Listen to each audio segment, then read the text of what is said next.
like to try to analyze a very interesting piece that the Shvile Pinchas, or Pinchas Friedman, brings down from Megala Mukos about Hanukkah. He notes that the Megala Mukos says, Shivimei Melech Yavan, source 2, Nifra Chait Yosef.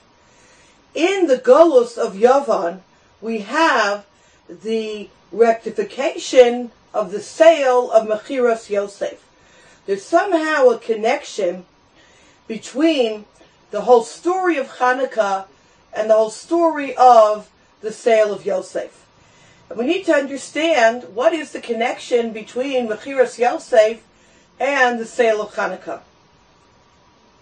This question is even begged further, and a very famous question with many answers offered, into trying to understand the Gemara in Shabbos, where the Gemara in source number 1 speaks about that there is a memra that's brought down in the name of Rabbi Tanchum, that Ner Shel Chanukah Shenicha L'Mala Mesrim Ama Psula Kesuka Ukemavoy. A Ner Chanukah, which is above 20 amos, you're not allowed to light, right? Without getting into the halachic ramifications. Like if a sukkah is 20 amos or the poles of the Eruv, these are aspects where it's too high to do the mitzvah.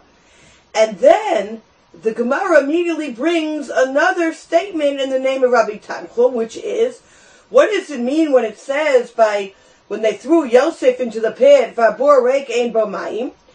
Obviously, if the board's rake, if it's empty, there's no water.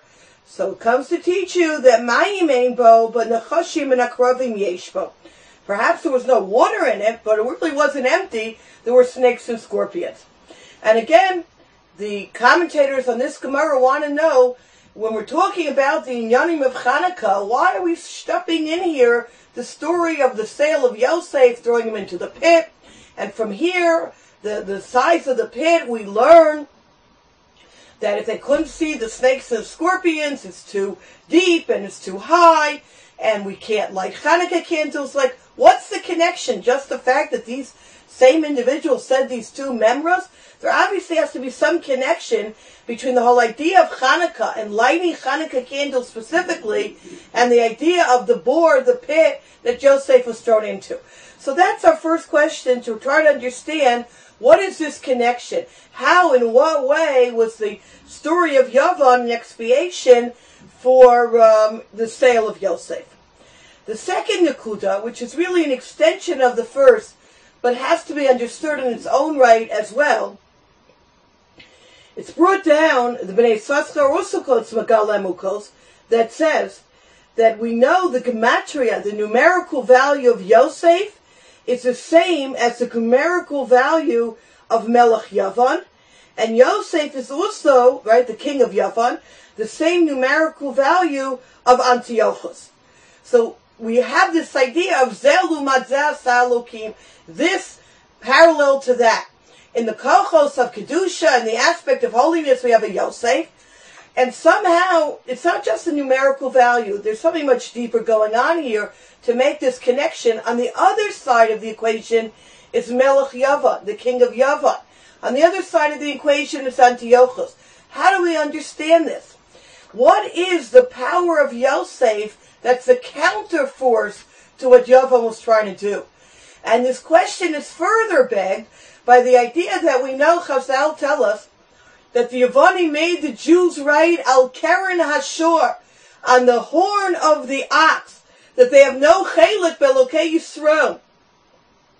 They have no portion in the God of Israel. And we know that the shor was the animal that Yosef HaTzadik was compared to in his brachos of Bechor Sharo Hadar Lo V'Karnei Re'im Karnav, and the blessing that was bestowed upon him, that Yosef HaTzadik referred to as a shor. So if they're told to write on the horns of the ox, it again reminds us that they are trying to somehow counteract the force, the spiritual force of the one who is compared to an ox, which is Yosef HaTzadik. And my friends, it's not by accident that every year when we read when we have the Parshas of Chanukah, we read in the Parsha Shavua either Parsha Vayeshev or Parsha Miketz or both. So, which talks about the story of the sale of Yosef. So obviously there must be some interconnection between Yosef and Yavan. And what I'd like to try Mirz Hashem to do together is to try to explore what are some of these connections. There's a lot of connections. We're just going to touch on a number of them, Mirz Hashem. And perhaps more importantly, or what we always try to do, is from these comparisons, what are some of the lessons that we can learn for our lives in terms of our spiritual growth during the holiday of Hanukkah. The secondary aspect that I'd also like to touch upon is clearly one of the major symbols of Hanukkah is the shemen. It's the shemen zayit, is the olive oil. And we need to understand what is this symbol all about. Why is it